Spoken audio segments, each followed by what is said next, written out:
So, I am a progressive woman and I reject regressive politics. Most particularly relevant to what I want to talk about tonight, I reject feminism.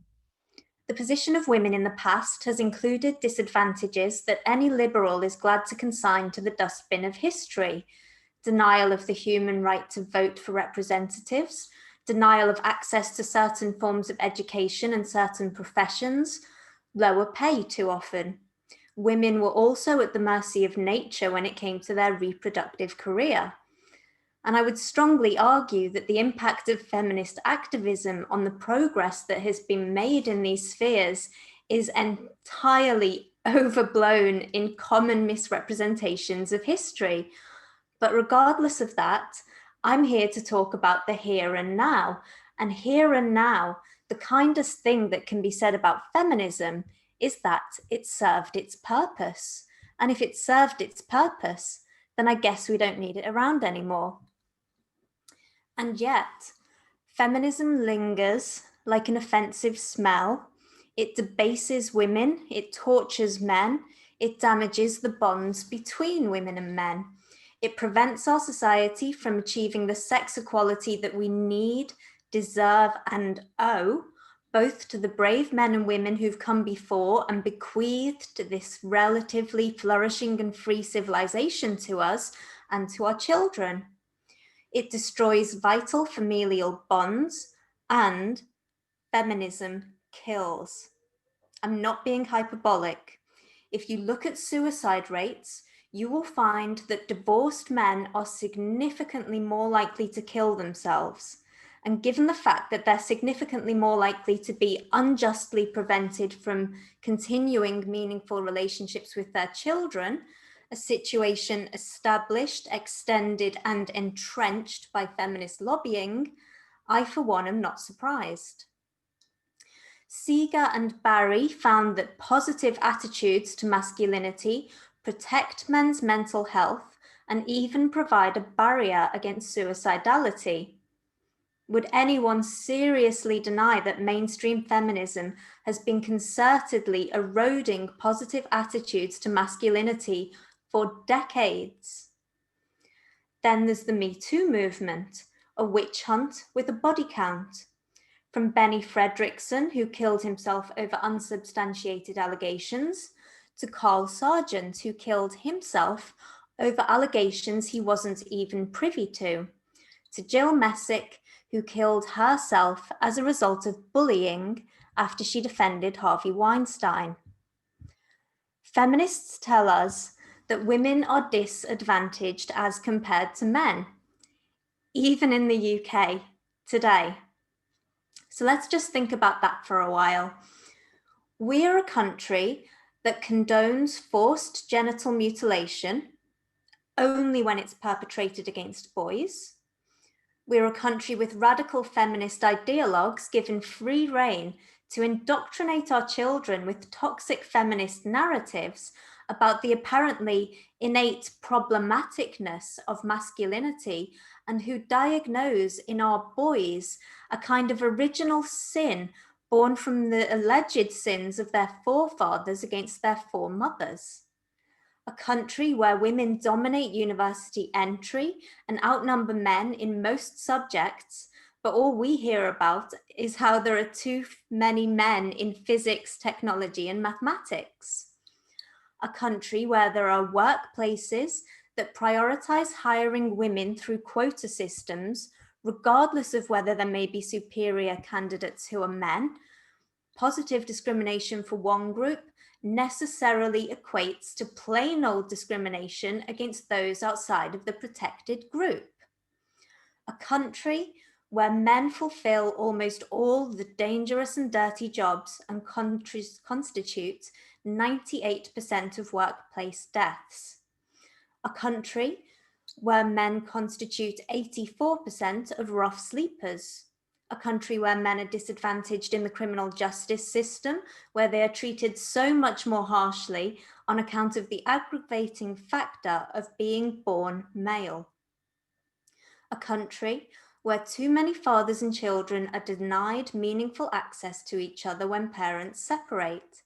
These are significant disadvantages to which our society responds with a cultural shrug, all the while tearing their hair out because Carrie Gracie was paid less money for doing less work than John Sopel. If our patriarchal overlords are really trying to privilege men in our society to the detriment of women, they're sure doing a terrible job. Feminism tells us that it's a movement that cares about men too. But when do you see feminist campaigns against anything that I've just mentioned? And could the reason that people conclude that feminism is about man-hating be anything to do with feminist man-hating? Andrea Dworkin. Only when manhood is dead, only then will we know what it is like to be free. Robin Morgan. Man-hating is an honourable and viable political act. The oppressed have a right to class hatred against the class who is oppressing them. Naomi Wolf. Looking how easy it is to hate men is oddly liberating. Julie Burchill. The most fun part of being feminist is about frightening men. Scaring the shit out of scumbags is amusing and necessary. Feminism tells us that it speaks on behalf of women. Feminists call their movement a sisterhood. Yet the more I learn about feminism, the more I see that its members are overwhelmingly cliquey mean girls ready to throw any woman under the bus who goes her own non-feminist way. I went to feminism for equal rights and sisterhood and found neither. What I found was sisters railing against women solicitors who represent alleged rapists. I found sisters belittling stay-at-home mothers. I found sisters dogpiling glamour models on Twitter, sisters who have successfully achieved the banishment of walk-on girls from many sports events in recent years, because for these sisters, better representation of women apparently means fewer women. As an outspoken critic of feminism, personally, I find that the vast majority of misogyny that I experience comes from feminists. Their latest dog whistle being the phrase, "pick me," which apparently denotes a woman who rejects feminism because she wants to curry favour with men. It strikes me as a blatant form of slut-shaming, which is unbecoming at the best of times, never mind when engaging in it makes you not only unpleasant, but also a massive hypocrite. And what does feminism do for its female adherents? It weakens the women who subscribe to it, makes them neurotic, bitter, dysfunctional, trains women to think in every way that a decent therapist would try to train people out of. Emotional reasoning, letting feelings guide their interpretation of reality, which of course is what would guide the court's interpretation of reality if misogyny is made a hate crime. Catastrophizing, focusing on the worst possible scenario and seeing it as most likely. Overgeneralizing, perceiving patterns of negatives based on single incidents. Dichotomous thinking or black and white thinking. Mind reading, assuming they know what people think without sufficient evidence. Labeling, assigning negative traits unjustly. Negative filtering, focusing exclusively on negatives, ignoring positives. Blaming, focusing on others as the source of their own negative emotions. These are not healthy ways to think, but feminism doesn't care. Women are tools for this toxic ideology. Feminism tells us that it's an equality movement, but how many of its leaders are working class? It's led by middle-class women with middle-class problems and middle-class sensibilities. You just don't hear working-class women crying on Twitter because a brickie called them gorgeous. Because It is led by these women with middle-class sensibilities, though, it has a disproportionately harmful impact on the working classes. The working classes report more socially conservative views than the middle classes, and yet it's their families more than any other demographic that are being ripped apart by the influence of state institutions that penalize low-earning couples for being together in their attempts to support single mums, ripped apart by the influence of feminists insisting that when a woman's relationship is in crisis, it's not a problem worth working through. She's actually definitely being victimized and needs to go nuclear and destroy what's been built, regardless of how proportionate or disproportionate that may be. The good news, though, is that feminism, with its prejudice, bigotry, and consistent campaigns to privilege women, is in trouble. According to the Fawcett Society in 2016, feminists only represent 9% of the population. And just as thrillingly, BuzzFeed and YouGov found in 2019 that a third of young people hold what they consider to be anti-feminist views. For example, that feminism is to blame for making some men feel marginalized and demonized in society. While the movement maintains its stranglehold on many sectors of our society, including the legacy media, more and more people are rejecting feminism every day. In 2017, the Women's Equality Party poured money and resources into a campaign to unseat Parliament's champion for men and boys, Philip Davies, in his Shipley constituency. Mainstream media hammered the message that the man is a misogynist and inflated WEP's leader and candidate Sophie Walker, yet Philip Davies won a resounding victory while WEP lost their deposit. Laura Bates estimates that the manosphere numbers tens of thousands in the UK and notes that we are the kind of people you can pass on the street on a daily basis, never knowing that we hold heterodox views. We are everyday Jane and Joe. We're not feminist and we're not going away. We are dropping pebbles into the pool in all kinds of interactions, from speeches like this one to throwaway comments that we might drop into conversations with friends and family. We are building a public square effect wherein before long, everybody is going to know that feminism is a paper tiger that can be safely criticized and mocked and discarded. And then, when it is commonly accepted that feminism is a toxic, hate-filled supremacy movement, and that adherents to this movement can be sidelined like racists, we can begin the process of healing our society from feminist ravages.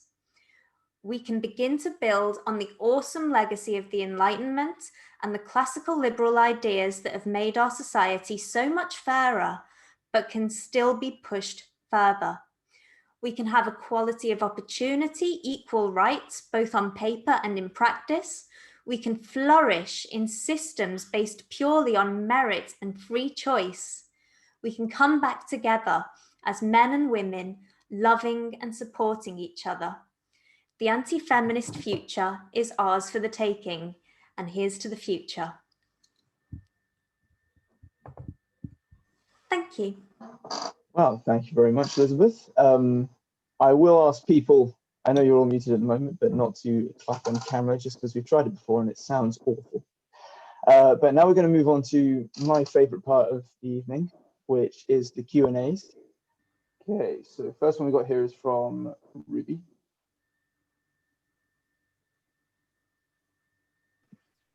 Hi. Hi. I'm Ruby. Yeah, you've seen me already, but I'm a feminist. Okay. And so I disagree with most of the points you made, but it was more this idea of feminism being not necessary. Feminism over the years has sort of changed and evolved, and I'd say that now we're in like a fourth wave feminism where it's so much more than just men and women. It's not just cis het working class white women being the same as men, you think about primarily, like, what about trans women, for example? And it is impossible to say that trans women have the same rights as a lot of cis het men, especially upper class cis het men. It's when you bring into, it's not just feminism that we had in the 60s. Feminism now is so much more progressive when we bring into it race, trans rights, LGBTQ rights. How would you respond to that? It's not entirely, I know, what you're saying, and what you're saying is absolutely true. It's feminism is intersectional now, and it takes on all of these different issues and, characteristics that, some of which are very important, some of which might be less important. But it's not clear to me what relevance feminism has with regards to race or with regards to the experience of trans women. And to be perfectly honest, I see it less as a sincere desire to make people free and equal, and more as a cynical ploy to bring together a group of people in order to, who will accept making cis hetero white men the problem. It seems, for me, feminism is not about women. It's not about Black women or coloured women or trans women. It's about an ideology that wants power. It's all about Carrie Gracie and women in Parliament, women CEOs. I don't see what relevance feminism has to the everyday woman on the street. I think it harms the everyday woman on the street without any consideration or concern. And Okay. Sorry. Oh no, feel free if you've got a follow up. Yeah. I think it's every woman, no matter their gender, no, every woman, no matter their race, their sexuality, is being oppressed by. It's not men that women that feminism hates. It's not men that we hate. It's the heteronormative patriarchy that is oppressing every single woman. Every single woman. Some more than others, but it's the heteronormative patriarchy that it's we're fighting against. Can you, because I find it difficult to identify how women as a class, every single woman, is being oppressed. I don't see that at all. I see women living free lives, able to do exactly what they want to do. In fact, I see women having more rights and privileges than men. There's absolutely this idea that in certain circumstances there are some women who have more who are more privileged than some men, and that's not I can't disagree with you with that. But for example, you talk about male suicide. The reason why male suicide rates are as high as they are isn't because of women. Feminists never wanted that, never caused that. It's because of the heteronormative patriarchy that has evolved over time. That is the reason, and feminists are critical of that. See, I think that's an absolutely misguided idea, and the reason I think it's a misguided idea is because the research I referenced by Martin Seeger and John Barry, they discovered that positive attitudes to there you are. Positive attitudes, all the boxes changed around. Positive attitudes to masculinity, including traditional masculinity, were very healthy for men, and men who had negative attitudes towards masculinity were more likely to commit suicide. And feminism has just been throwing negative ideas about masculinity, toxic masculinity, hegemonic masculinity, cis heteropatriarchy. I don't think this is helping men and their mental health at all. How about we have feminism and women achieving the equal rights that we need, as well as acknowledging insecure masculinity, and then not having because it's just another area in life that we need to work for. And as a feminist, I don't want there to be high suicide rates against men, and I agree with you there, but I don't think that feminism is the reason, and I do think some men need to be held accountable for their acts.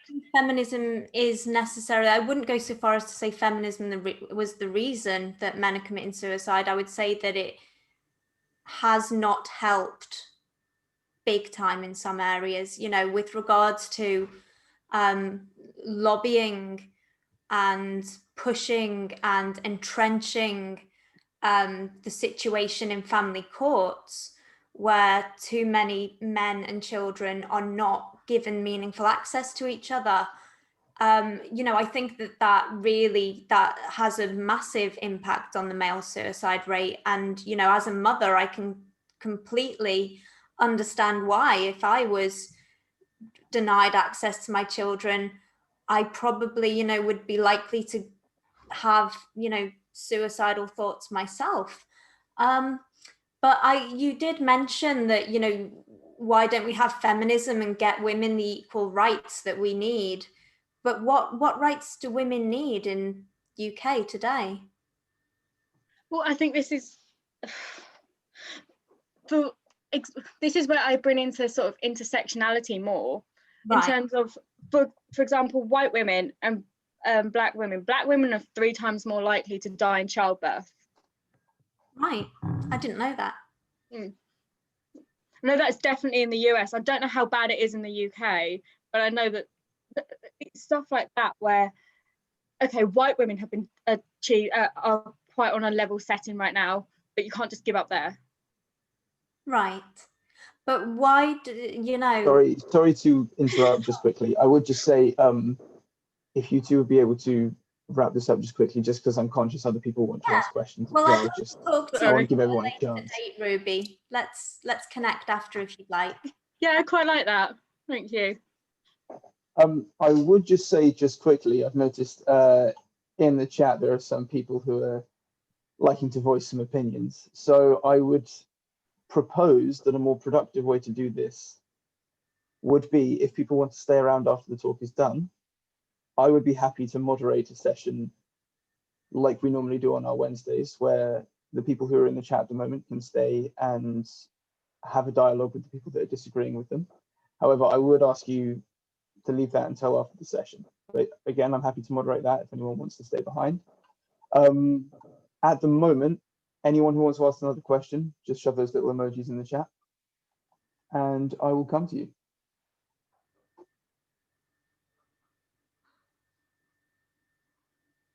And if there's no one at the moment, then I wouldn't mind asking a question. Oh, Charlotte has one too, but you can't use them. Okay, I'll unmute Charlotte then. I unmuted myself, sorry. Oh. Love you, Tom. So my question would be, so you mentioned before that intersectionality has definitely come into feminism. Mm-hmm. And also that you think that feminism is being kind of headed by middle-class women. Yes. Which, to an extent, I do agree with, because I think that feminism, especially the feminism that gets put in the media, is headed by middle-class white women who are normally straight. And I think there's a huge amount of privilege in that, and they do only really progress those issues that affect them. So it'll be something like the wage gap is a massive one, which people promote, and things like that. And my issue with that is that because of the way that the media does it, it's seen as like the only issue that feminism argues against. Whereas if you go to kind of grassroots, and I know like a lot of the people who I'm friends with who are feminists, including myself, because I am, well, I consider I am. I'm you know, a mixed brown woman and I'm queer, so I kind of like tick a lot of boxes. But I find that a lot of feminists are very much progressing in the sense of supporting working class women and supporting brown and black women and supporting disabled women and supporting also like male sexual assault victims and going against the ways that the patriarchy negatively affects men. But what I don't really see is that support from men. And I think that there's an idea which women are always kind of considered that they have to support everyone. They can't be exclusive. They can't promote their own ideas and issues, whereas men can kind of push their own and still get supported by women, and they're not obligated to support women. And I was just kind of wondering your theories on that. So there's a lot of information. And no, that's all very interesting. And I'm curious as to in what way you and the your feminist friends are supporting like working class women. What are the issues that you're campaigning on their behalf for? But I mean, with regards to the idea that men, I mean, there was it, Mike, can you give me a nod if I've got the right date? Was it at the first International Men's Day debate 2014?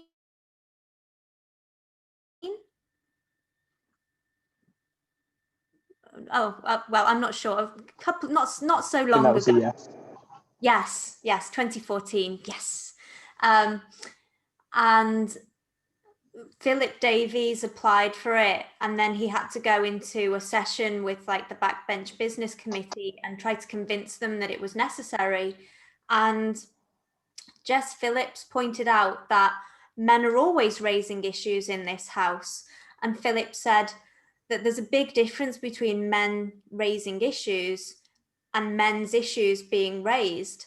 And what I see from men is a real selflessness. I mean, men do all the dangerous and dirty jobs to keep our society functioning and to bring home bread for their families, and I see men in all kinds of spheres looking after women and children, looking after specific demographics. I very rarely see them advocate on behalf of men as a class personally. I mean, I say very rarely, obviously, it's what I spend my days doing, so I do see it because I'm in this movement. But as far as the whole of society goes, I think it's quite rare. Do you want to come back on that, Charlotte?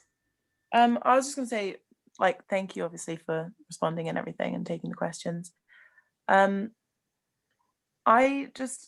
me, I think I was looking a lot into how it affected. So you mentioned first of all, like how we're supporting working class women. And I was on a workshop over summer where they were talking about how feminism, especially within the Black community, is helping with kind of grassroots in working class communities, and how they have like a community fund. So if like a certain flat can't afford or like needs a new washing machine or something, was an actual real life example that they had. They kind of do a little like whip around and raise money for that, and that was done a lot by, it was headed a lot by the women in the community to support other women. Right.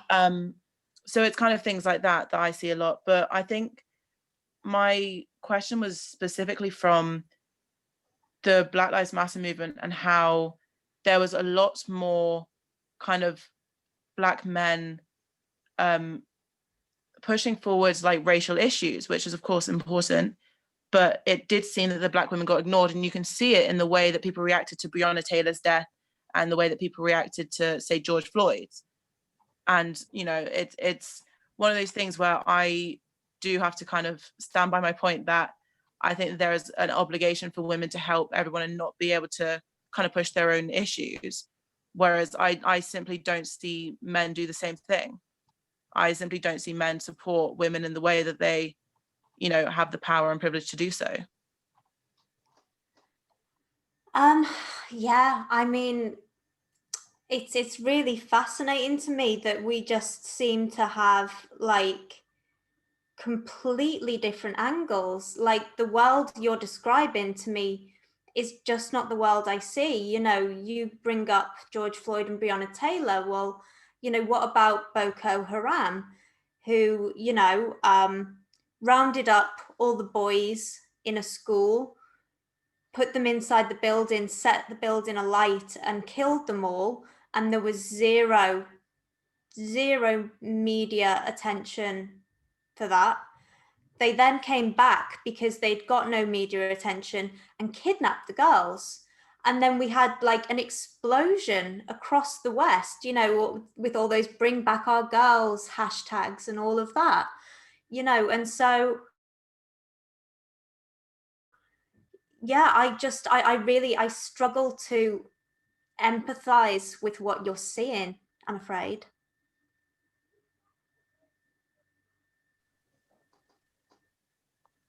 I mean, okay, that's fine. Like I'm finished with that, but thank you for your answer. Thank you for your question.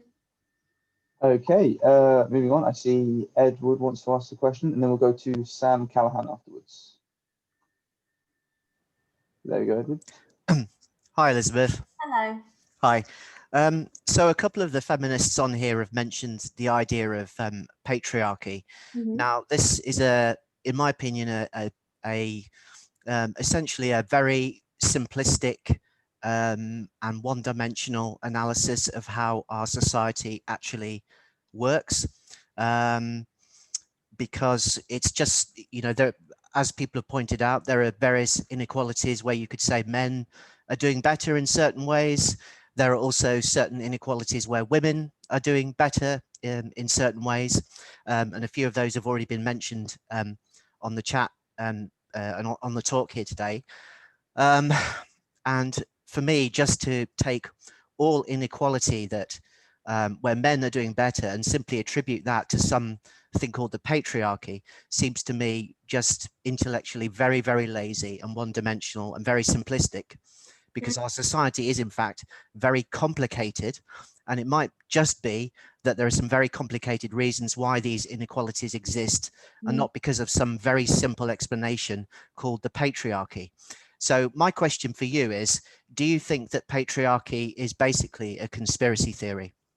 Absolutely. A conspiracy theory is exactly what I would say it is. You know, you could also say it's a lie, a delusion, a myth. But, you know, it's kind of, so there's a great meme, and it's a triangle, and it says what feminists see, and they see the men at the top here and all the women at the bottom. And then underneath it says what feminism doesn't see, and it's a bigger triangle, and what you see is men at the top, women in the middle, and then loads of men right at the very bottom, you know, which I think is much more accurate. And with regards, you know, I think it just is incredible to me that people will insist, you know, that there is such a thing as a glass ceiling and there are barriers that are preventing women from achieving. I think it's quite clear at this point in history that, you know, enough women have broken through the glass ceiling. So, you know, to suggest that there really isn't one. And as far as I'm concerned,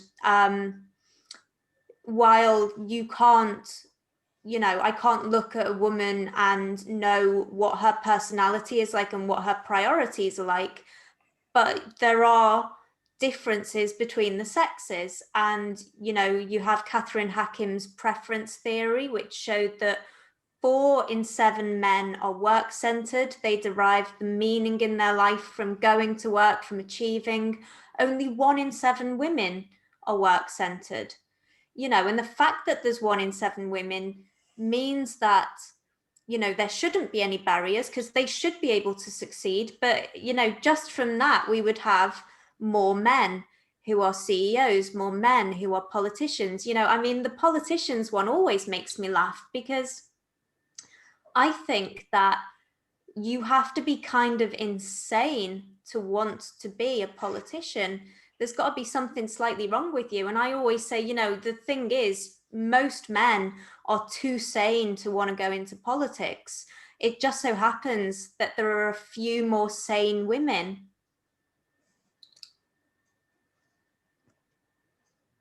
Yeah, I agree. Can you still hear me? Yeah. Yeah, I agree. Yep. So thanks very much, Elizabeth. Much appreciated. Okie dokie. So Sam will come to you next, and then we'll do Jessica afterwards. There we go. Hello. I have a very strong interest in the group because I was one of the people that contacted Mike a bit of time ago about me. So my direct question to you is, would you consider the present state of feminism to be a Mott and Bailey movement? Well, can you explain what a Mott and Bailey movement is to me, please? So a Mott and Bailey movement describes a movement like the old castle construction of a Mott and Bailey castle, where you'd have a larger keep on a hill, and you'd have a smaller settlement and garrison in a in one position close to the keep. Essentially, this is the surface of the movement, and then the actuality of what it believes is the keep. That's a lovely analogy. Yeah, I see where you're going with that. And I do absolutely, you know, I think that there are your kind of public faces of feminism, and also, you know, your coffee shop feminists who you meet, you know, at school and in the street, and they're, you know, very nice, and they just want equality, and they happen to like their women friends, you know, but they don't really, although they represent the movement by design, by calling themselves feminists, they obfuscate the fact that actually feminism has established itself across all of the sectors of society, you know, in government, in the media, in health, in charities, in education. And, you know, what those feminists who aren't necessarily public facing are doing is really sinister, really damaging, and needs to be brought into the light so that the public can have a think about whether this is really the route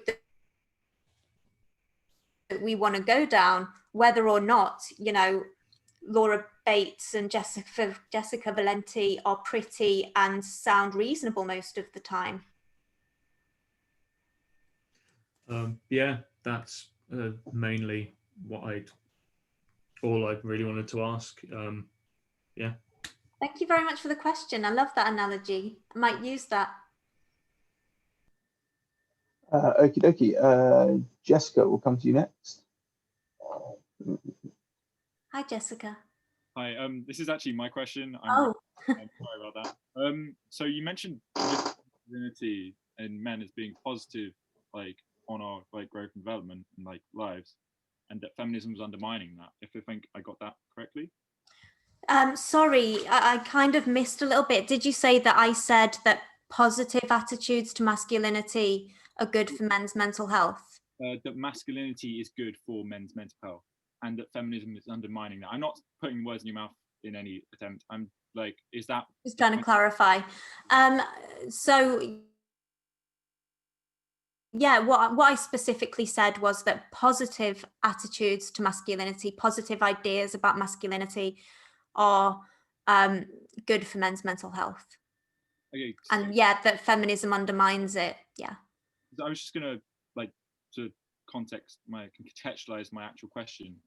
As a man who grew up like, you know, in the UK school system, I definitely found that a lot of the peers, like abuse between my peers, was directed like by men to, well, young men towards other young men on the pretext of masculinity. And as we like grew up and we were introduced in workshops to feminism and like how to view masculinity through that scope, it definitely, you know, laid off a bit on the abuse. Like the guys tended to be nicer to each other. And so I just wonder, like, how do you, because in that example, like, you know, masculinity was quite harmful to a lot of young men, and I wonder if you have any views on towards how. Well, I mean, to be entirely honest, I am someone, you know, and I have 2 boys myself, and one of my greatest pleasures in life is listening to them trash talking each other while they're gaming. And, you know, I think that boys, more so than many girls, have an ability to throw the most creative and inventive and funny insults at each other, and both know that they don't mean it. It depends on context, you know. If it's thrown in, you know, when they're gaming and they're friends, then they know that they don't mean anything, you know, negative by that. Do you not feel that? You don't, you kind of look like you're very skeptical of that idea. I think, I assume your boys are quite young. Yeah. You may have a not quite accurate idea of the reality of school bullying between young men. But, you know, thanks for answering my question. If you want to send me over any more information about that, I'd be willing to have a look and think and talk if you wanted. Potentially. But thank you for answering. Oh, can I ask a question as well? Sure. Yeah, go for it. I'm a woman, and a lot of the worst things that have happened to me have been at the hands of like white men who are maybe in their middle ages, and I'm assuming that's kind of like a big portion of the MRAs. So if I were to join this movement, would I be safe? And do you? Oh, absolutely.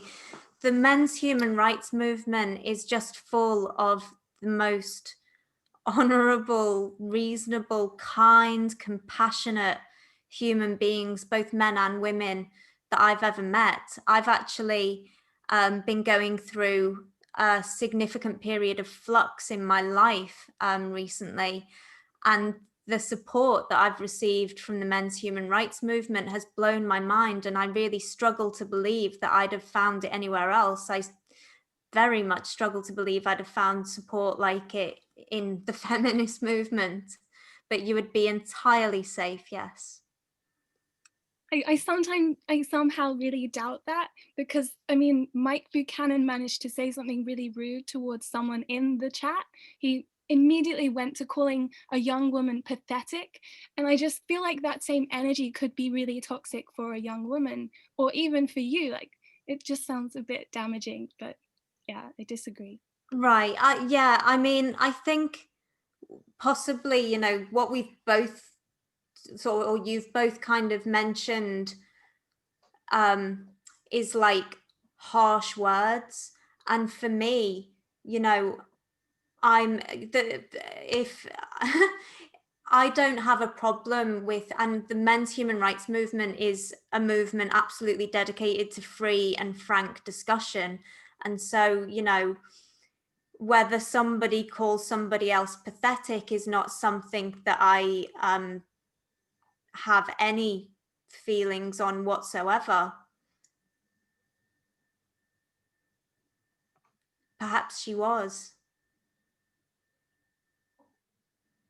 Okay, well, I'm going to go on to other questions now. So I know Michael wanted to ask one, and I see Michelle has her hand up as well. And then after that, I believe Mike would like to weigh in as well. So we'll go to Michael first. Hi, you all right? Hello. I just wanted to preface my Oh, muted.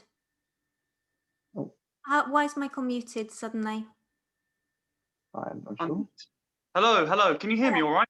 Yeah, I heard you, and then you were muted again, and then. Oh, okay. Do you know what? You were about to preface what you were going to say. Yes, so I just wanted to preface. But I may or may not have made it slightly late to your speech, so I missed some of it. So if my question has already been covered in your speech, then just tell me, and I'll basically shut up and go away. However, so earlier on, when you were answering some of the questions, the glass ceiling came up, for example, and you asked one of the people who were asking questions, what are some of the issues that women in Britain are facing today? And this is so what I'm going to bring up is that basically is the gender pay gap, because I've heard so many different sides to, people saying yes, there's a pay gap, some people saying no, there's no pay gap, and like honestly, it all gets a bit confusing, to be honest. But so my question is I just wanted to know really what were your thoughts, and if you did bring it up in the speech, I'm so sorry, like genuinely. No, I didn't cover that. So there is a pay gap, but it's based on the free choices made by men and women. You will see if you break down the stats, into all the relevant compartments, it's like men and women choose different careers. For a start, men, often choose to work much longer hours, more dangerous, difficult, dirty jobs that will be paid more. And yeah, so there's a pay gap and there's no need to worry. There's also, of course, a spending gap. So women are responsible for like, what is it, 70 or 80% of consumer purchases? Someone must know around here. But, and a lot of that is because women are more likely to do the grocery shopping, but they also, if you walk to the local shopping center and count how many shops are aimed specifically at women and how many are aimed specifically at men, you will find that, there's clearly something going on there. I did actually raise this with a feminist once, and because she was talking about how men destroy the planet and they rape and pillage the planet and it's so awful. And I pointed out that, well, yeah, but it's kind of in a large part to make things that women want to buy. And she said, yes, I know that's really true. And it was brave of you to raise that. And the reason women want to buy it is because men convince them they need it in advertising. And I'm like, oh my God, like at what point are feminists gonna acknowledge the fact that women have agency? Honestly, like, thank you so much. Like, I really, like, I'm not like on that high level of IQ to even like respond. Like, I can put my hand up and say that, but I just wanted to hear what your thoughts were. Honestly, thank you so much. Thank you for the question. Nice to talk. No worries. Nice. Bye. Okay, so we'll go to Michelle next. Hello. Hi Liz. I'll just try and combine everything real quick. I'm an ex-feminist. I'm familiar with Elizabeth. I've attended Messages for Men the last 2 years. I'm quite disappointed that I don't know what's happening this year. Doesn't look like COVID it. happened. So I'm an ex-feminist. Basically became a feminist in 2014, thanks to Laura Bates, who's cropped back up again. And I attribute my feminism to now I know that I'm on the autism spectrum, and I basically thought that all this kind of new social rules, or what you can and can't say, was just like what I would always been missing out on. I didn't know I was autistic at the time, but I just thought, oh well, this is the new kind of thing. And but it took me down a really dark path. Also kind of related to my own personal circumstances. I was quite isolated, spending a lot of time on social media. And I completely agree with you, Elizabeth, and we've probably spoken about this in person before, but I see feminism as the complete opposite of what you're taught in CBT therapy, of how to recover from negative thinking, negative behaviors, everything that you said in your speech. one question I would ask you would be, how do we help protect vulnerable individuals? Say, for example, people like myself who were isolated, maybe due to personal circumstances, and maybe don't really understand social situations quite as well. I'm, like I said, I was diagnosed with, or only diagnosed this year. And I would just like to reassure everyone that the men's rights movement is the best group of people I have ever met, the friendliest, funniest group of people I have ever met. You would have no trouble spending many evenings together with all of the guys and ladies that I've met. And if you're worried because they're straight white men, would you be worried if they were straight black men? Would you be worried if they were straight any other race besides white? That's all. Thank you so much. Your actual questions completely just slipped my mind. What was it? Oh, sorry, of course, I remember. We would be Sorry. able to help protect vulnerable individuals from kind of going down a dark path. Yeah. Especially while feminism seems to be creeping in everywhere, intersectionality seems to be creeping in everywhere. But yeah. Oh, so you'd mean protect them specifically from feminism? Kind of feminism, and well, that's just my view from my own personal experience. It kind of, and intersectionality kind of just teaches a very negative kind of way of thinking, that you can attribute any kind of seemingly minor interaction with somebody. It's because of it's because I'm this sex, it's because they're this race, or I'm this race, or any kind of combination in intersectionality. Yeah, I think, the only thing that I know how to do is to keep talking to people, and that's both through events like this and social media, and also in person. Like, those in-person conversations are incomparable, because people who and trust and have a bond with can be the scariest people to open up to, that you're not a feminist. But those are the ones that you could really kind of meaningfully reach, because they already have that capital of trust in you. And I think that's a really interesting question, actually, that you raise about, because what I understood as your question was kind of, how do we protect kind of people with kind of autism, people not recognizing social cues and stuff like that? Those, and also maybe people who are just maybe in a depressed point in their lives. I do see feminism and intersectionality as a bit of a cult.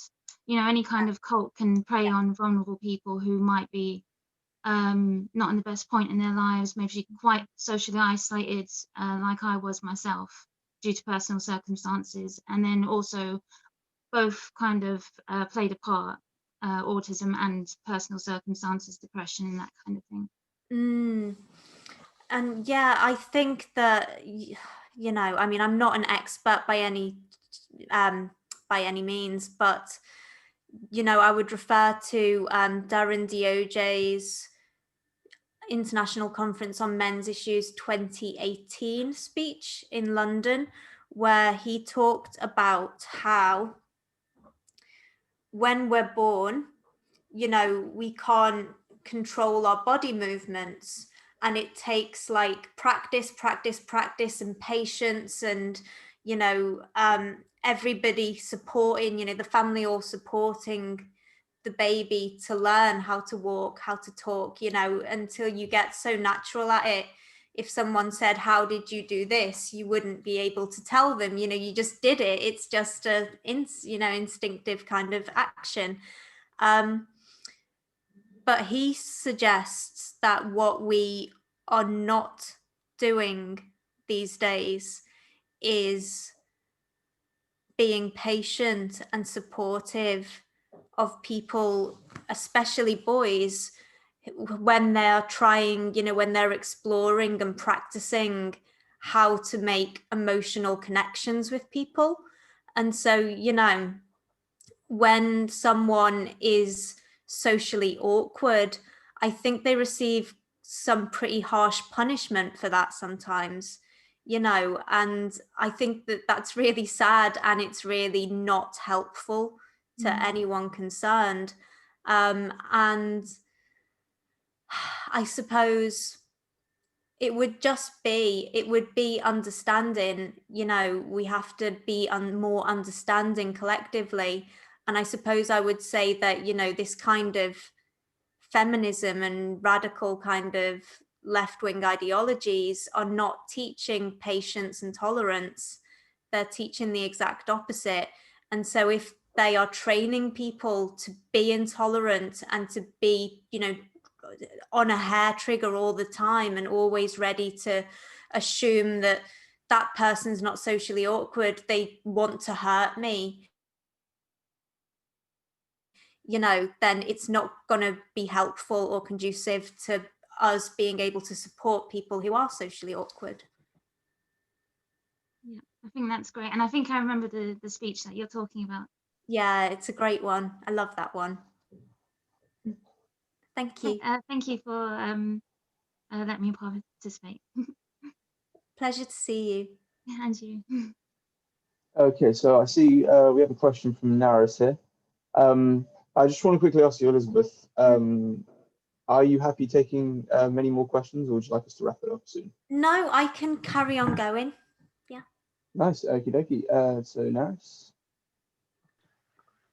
Hello.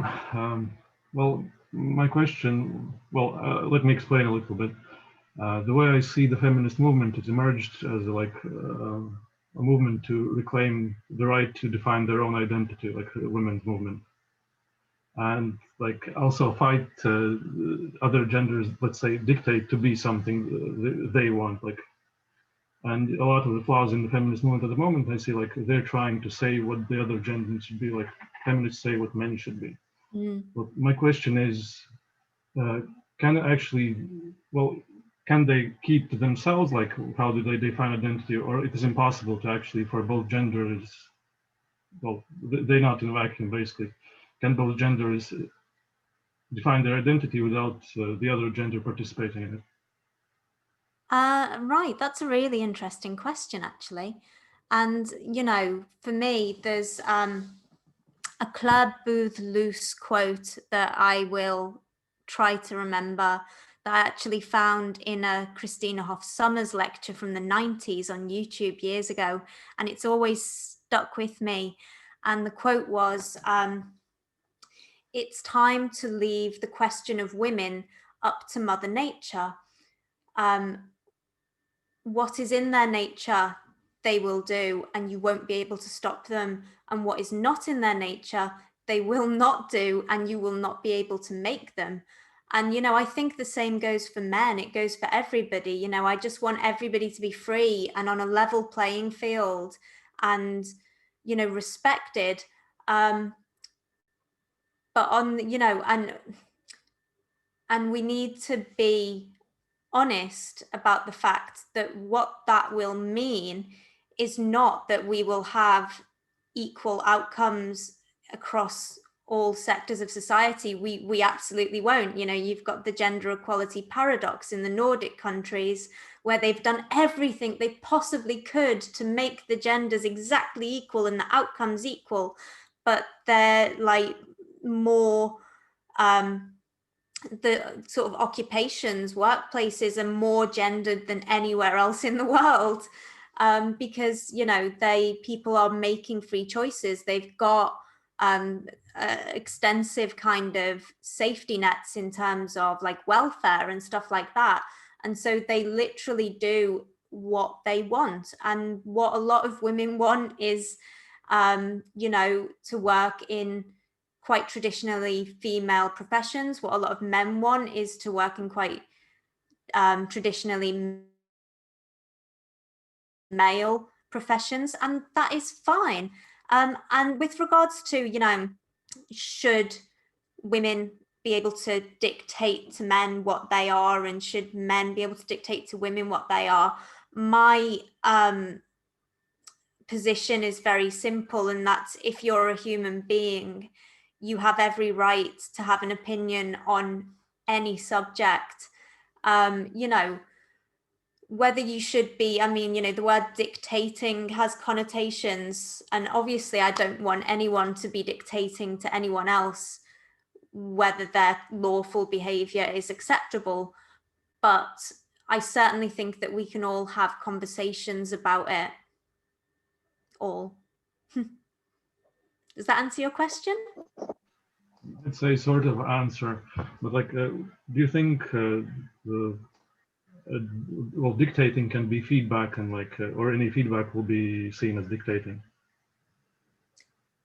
Yes, yes, it could. And, you know, it can kind of be perceived as such, which is why I think, you know, I like Camille Paglia a lot. You know, she's a feminist, but she calls herself many different kinds of feminists. One of the ones I like particularly, she calls herself an Amazon feminist, and she's about empowering women and making women strong and brave. And what someone catcalled you, you've got to shout something back, you know. And it's all very kind of, she's her heritage is Italian, and it's very much a kind of gutsy Italian approach to being a woman. And so, you know, I think we need to be braver, you know, so that we can hear things that we don't like, and not have a, you know, hysterics, not get upset, not feel intimidated, just be able to take in the information, you know, contextualize it, clarify it if we're not entirely sure, and, you know, reject it rationally if that's what we need to do.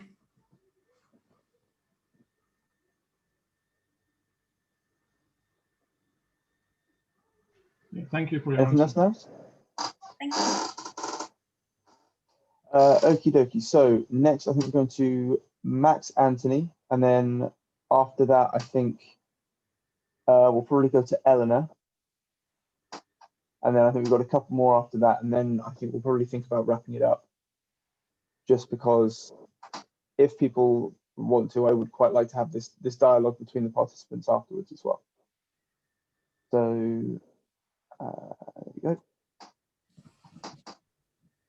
Hi. Hi. Can you hear me? I can hear you. I wanted to ask if you see any parallels between political violence in America currently, or particularly in America, and because you're a student of history, do you see any parallels between that and feminist violence, particularly in the past, which you're aware of? Yeah, absolutely. I mean, you know, there's that spirit of iconoclasm, of destroying images, that is often associated with radical ideologies, be they radical left-wing ideologies like feminism and, you know, what's going on in the States right now, or indeed whether it's kind of fascistic ideologies. It's not a left or right issue in that way, but there are there's a pattern, and, you know, it's all to do with the fact that human beings are where images are very important to us. And so, you know, the destruction of images and kind of monuments and, you know, those kind of things are very meaningful, and they make a huge political statement, and they put a very clear kind of message across, I would say.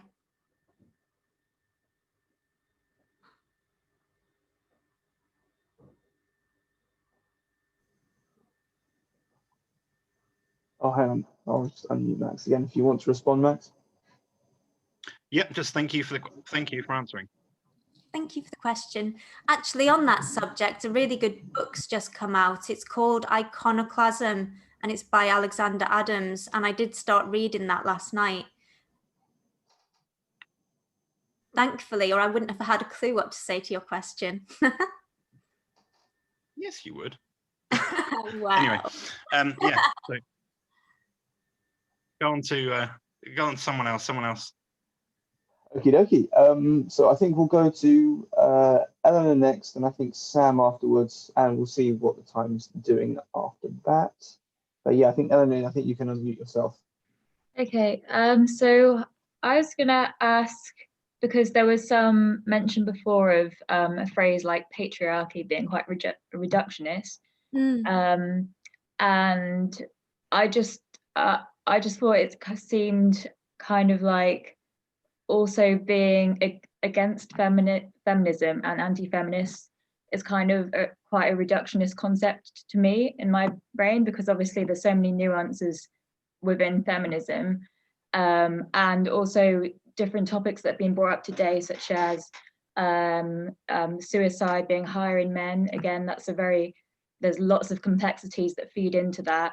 It's not just about gender, and the same with the gender pay gap. I think there's so many different complexities feeding into that, and one individual might be paid less in a certain job and it might have something to do with the fact they're a man, and in another profession it might have something to do with the fact that you're a woman, but then it will also, that your gender won't be the only reason, it will be lots of different factors. So my question is, yeah, and I think you can be a feminist and critical of areas of the feminist movement as well. So my question is being against feminism reductionist, basically?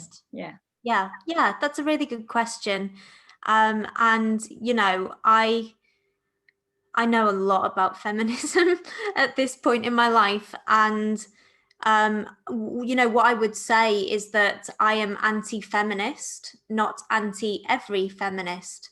So, I just mentioned that Camille Paglia, I have an enormous amount of love for. I absolutely adore her. And it completely bewilders me why she clings on, what possible, because she's a smart woman. She's bloody smart. And she criticizes, feminism or the feminist movement, all the time, and yet the word still resonates with her for some reason, and she clings onto it, which I don't understand.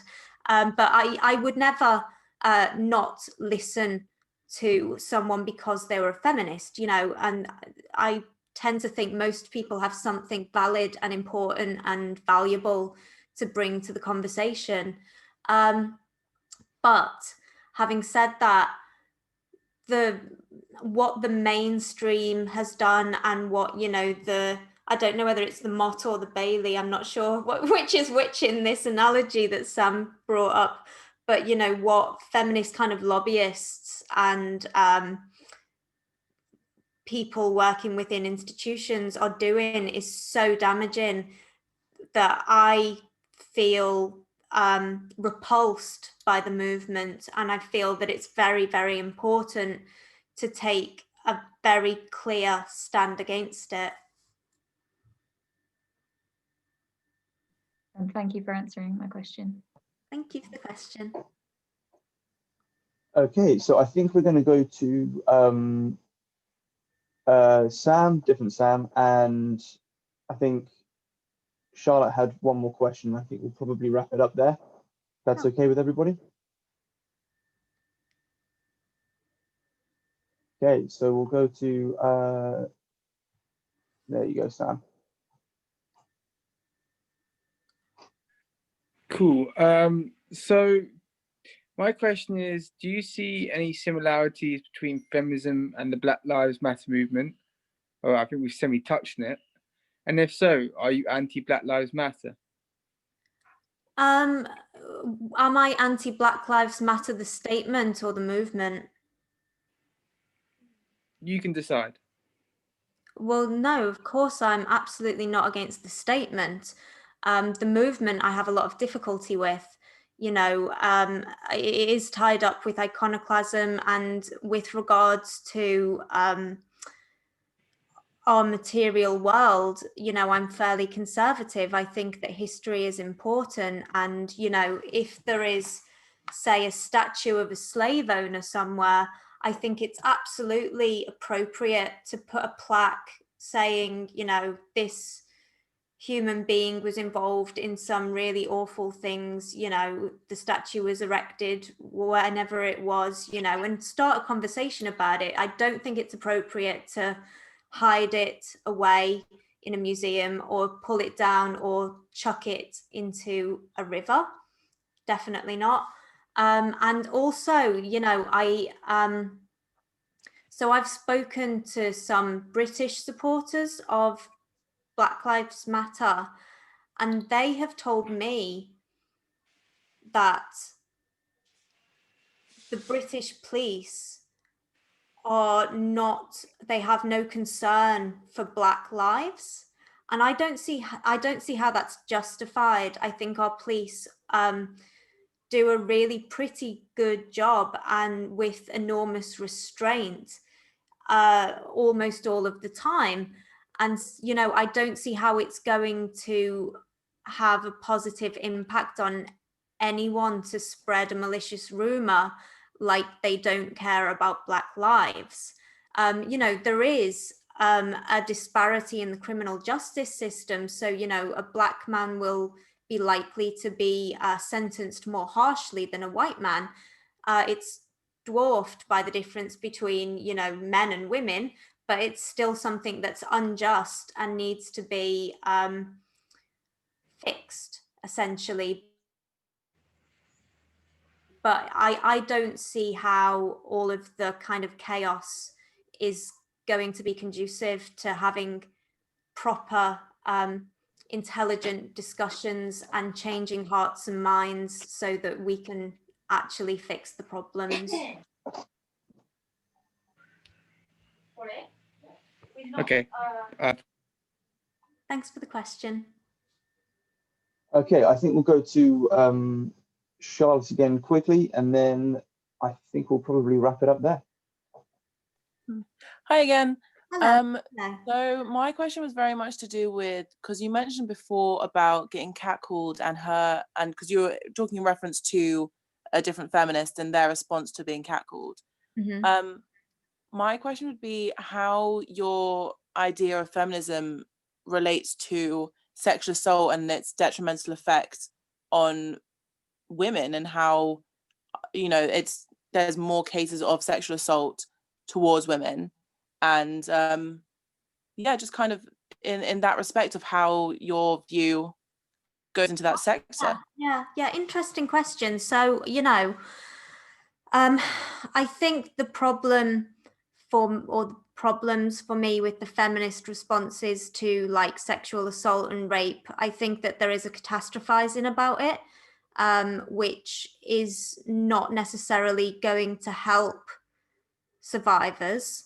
You know, I think that you can give concern and sympathy, but still, you know, be honest that human beings are anti-fragile, and, you know, traumatic events that don't kill us more often than not make us stronger.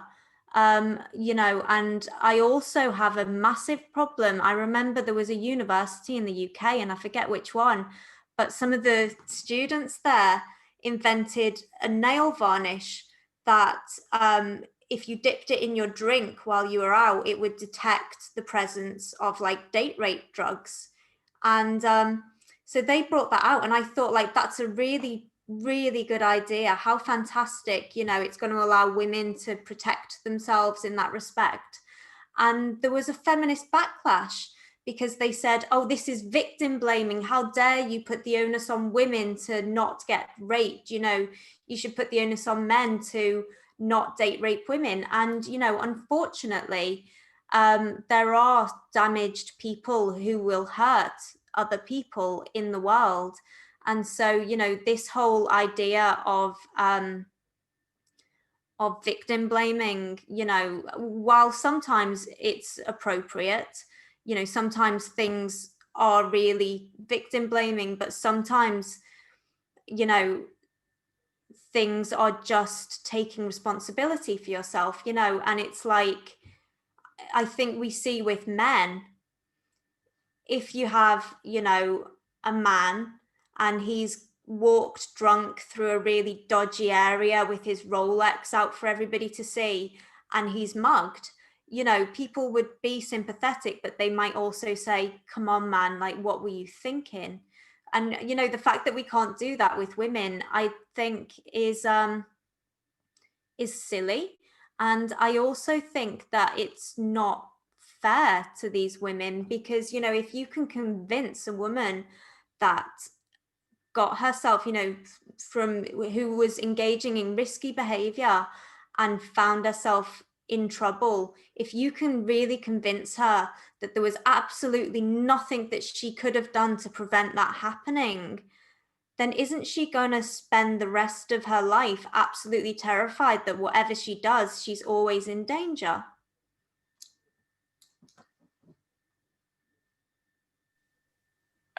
I understand your point with that, but I think that it's very different between, you know, someone stealing a watch and people saying, oh, you know, it shouldn't have been stolen, because I think within that there's still blame on the mugger. There's still blame on, Yeah. you know, he shouldn't have done it.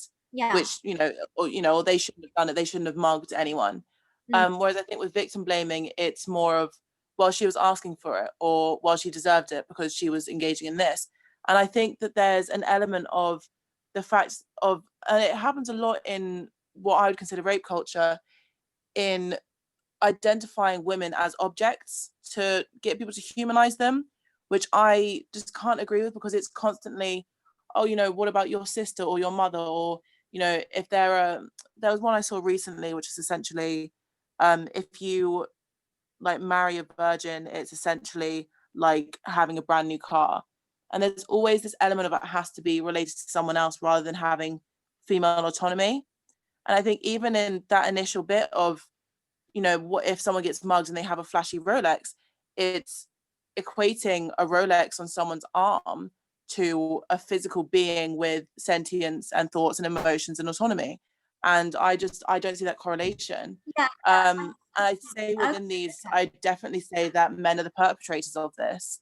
Do you know what I mean? It's a lot of the time it happens, sexual assault towards women, they're normally the victims of it, and it comes from men, and it has been very normalized in our society, to the fact that, you know, catcalls aren't seen as abnormal. They're not seen as a rape culture thing. They're seen as something that happens every day to most women. Yeah. And, you know, I think from my personal experience, I was experienced this type of thing when I was like 13, which, irrelevant to anything else, is such a young age and is entirely unacceptable in society. And I would say with entire confidence that a lot of people on this chat, perhaps all women on this chat, would have experienced a similar thing.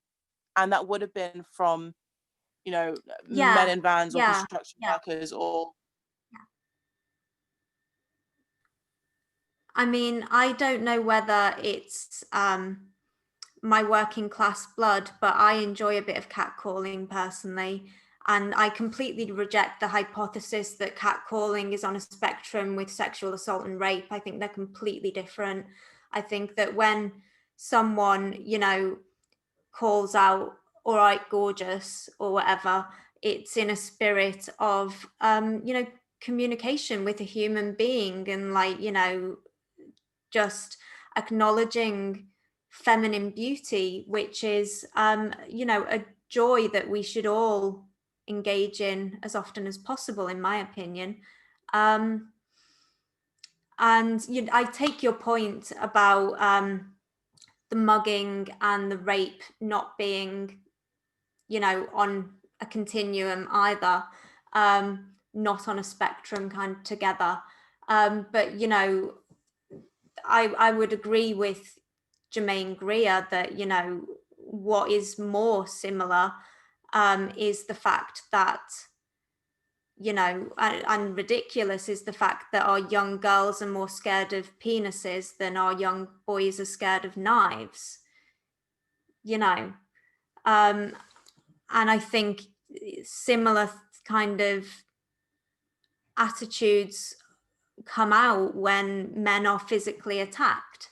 Also, though, you know, I'm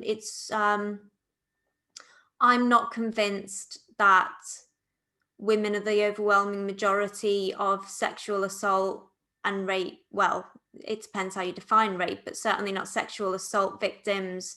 And I'm not convinced that the majority of perpetrators are men.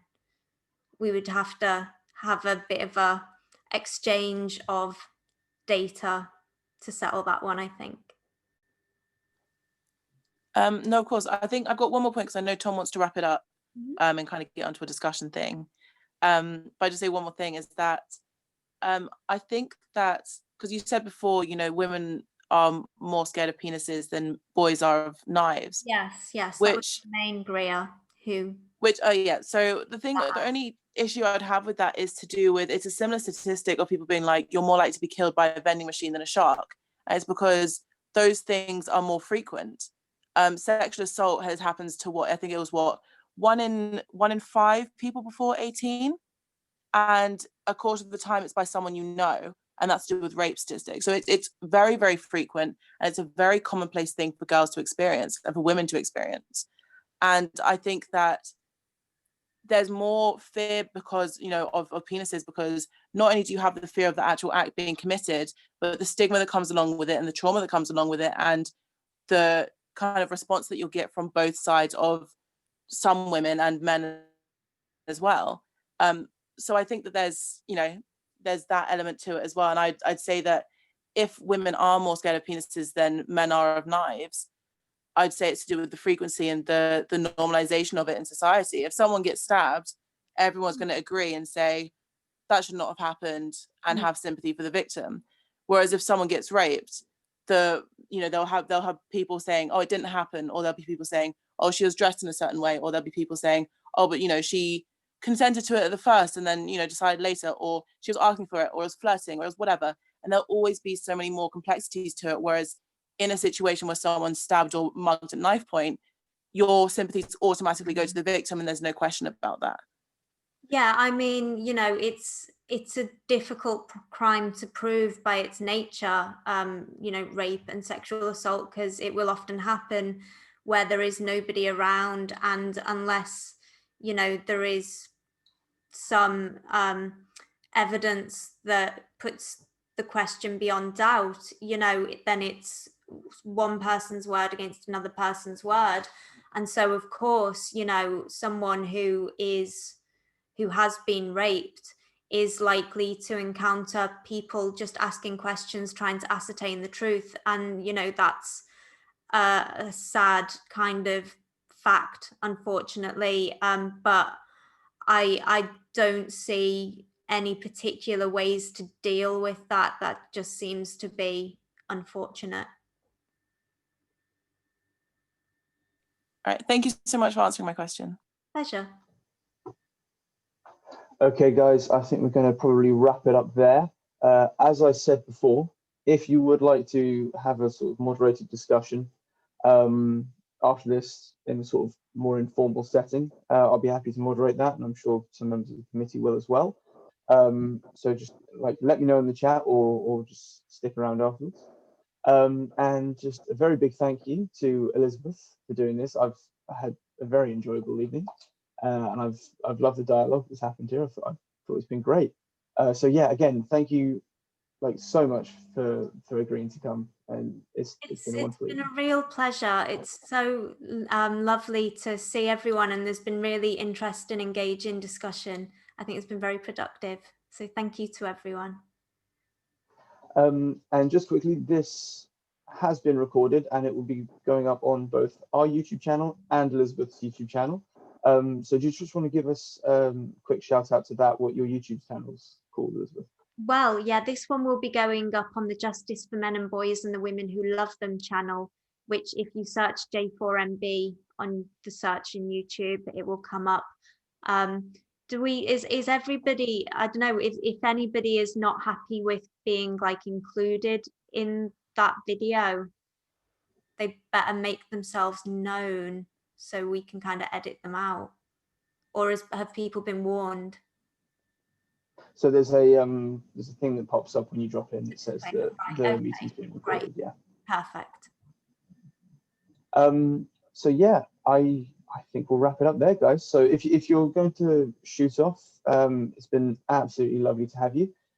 Don't feel you need to stick around, but those who do, I very much look forward to this discussion. So again, I'd ask everyone to give you a round of applause, but it sounds awful over Zoom. I'll have to do that. Really sad. We'll just give you away. But again, thank you so much. It's been absolutely lovely. Thank you. Bye bye.